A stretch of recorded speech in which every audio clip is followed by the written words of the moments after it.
Bangladesh versus যুক্তরাষ্ট্র প্রথম টি-20 ম্যাচে বাংলাদেশ দলের একাদশ কেমন হতে পারে সেটা নিয়েই আজকের আলোচনা হবে। যেখানে বাংলাদেশ দলের ওপেনিং করতে পারে কে সেটা তো আমরা সবাই জানি যে তানজিদ হাসান তামিম বাংলাদেশ দলের হয়ে আজকের ম্যাচে খেলছে।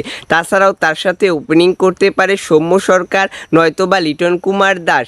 এরপরে নামবে বাংলাদেশ দলের ক্যাপ্টেন নাজমুল হোসেন শান্ত। তারপরে বাংলাদেশ দলের হয়ে মাঠ কাঁপাতে নামতে পারে মাহমুদুল্লাহ রিয়াদ নতুবা সাকিব আল হাসান। তারপরে বাংলাদেশ দলের হয়ে মাঠে নামবে জাকের আলী অনিক। তারপরে রয়েছে রিশাদ হোসেন।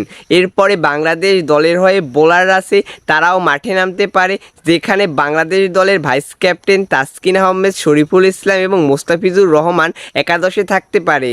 তাছাড়া একজনের কথা তো বলাই হয়নি, সেই বাংলাদেশ দলের hard hitter batsman Towhid Hridoy, যে বাংলাদেশ দলের অনেক ভরসার একটি নাম। তো আশা করি বাংলাদেশ দল এই একাদশ নিয়েই নামবে। তো আমাদের একাদশে থাকছে তানজিদ হাসান তামিম, লিটন দাস নতুবা সৌম্য সরকার, যদিও আমরা এখানে লিটন দাসকেই রাখছি।